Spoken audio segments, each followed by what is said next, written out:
I'm going to begin with a question I've always wanted to start an interview with, and it's one word: Howzit.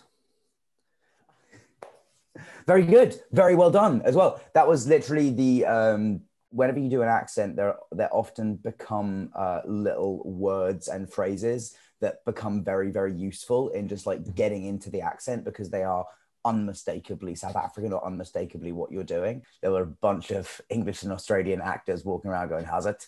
all day. You fail, get 25 years if you're lucky. A bullet in the head if you're not. You are the white Mandela. You are the most deluded of them all. My mum is from South Africa, right? With the accent, it is famously tricky.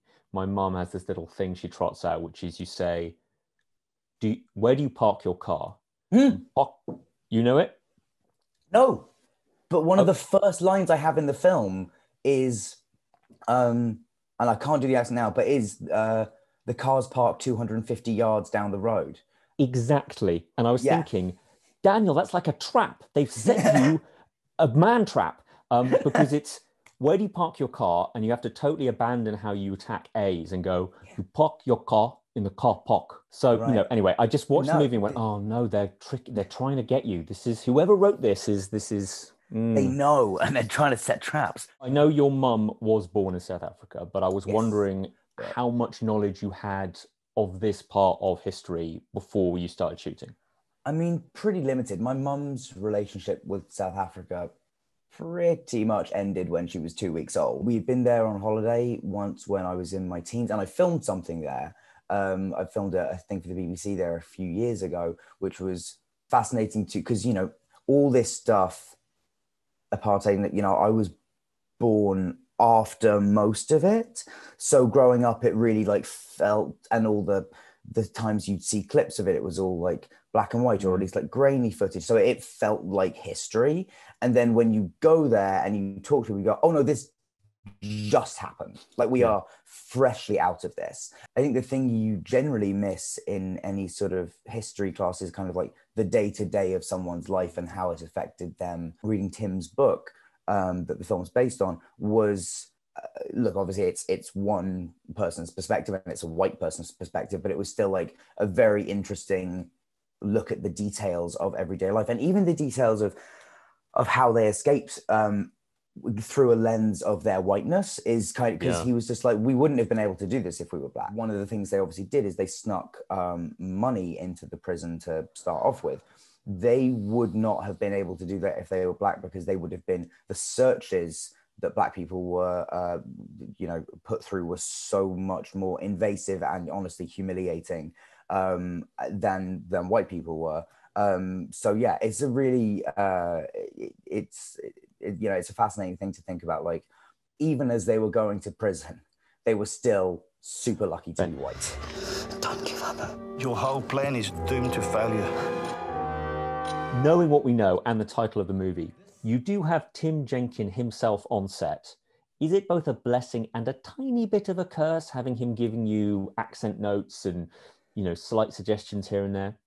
I mean, it's very intimidating. Tim is incredibly reserved. The moments when he would, you know, say something really positive about the film meant so much. I mean, there was one scene where we filmed, it was one of the big argument scenes between all the prisoners. I think that was one of the things that he was most concerned that the film got right, was the relationship between all the men. We'd filmed this scene, he'd been watching it all day, and he just went, you know, that was exactly what it was like.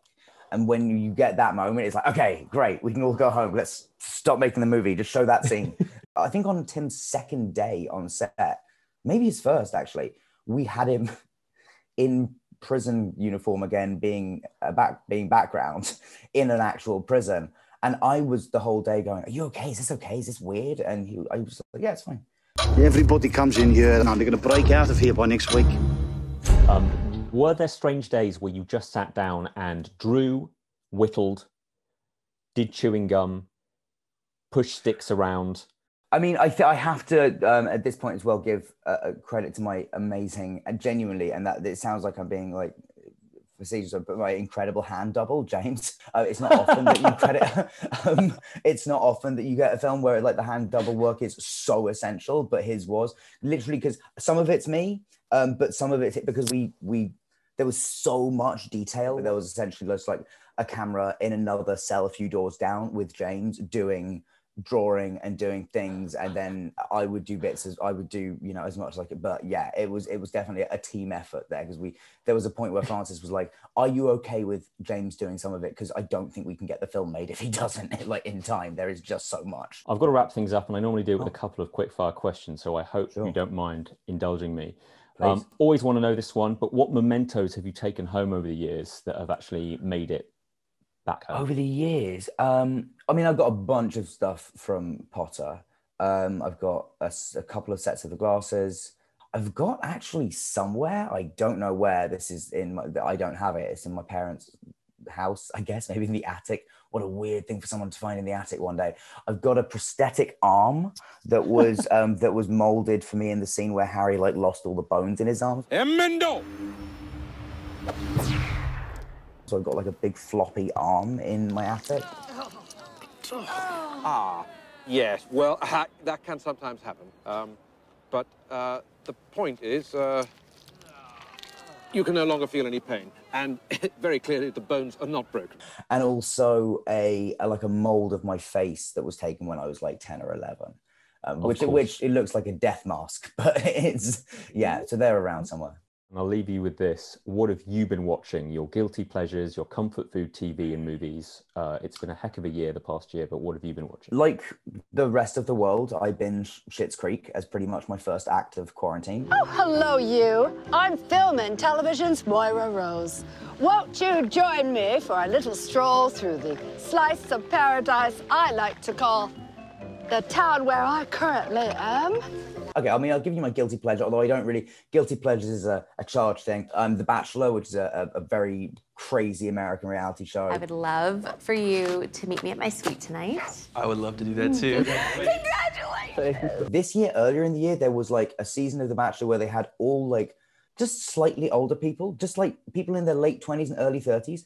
The difference it made to the show was crazy and lovely. It was just a bunch of men being really mature with each other and going like, hey, we're all great guys. It's really nice to get to know you. Like, it was so civilized. It was crazy. Dan, you are always such a hero. So thank you again for talking to us. No worries. And, thank you very much.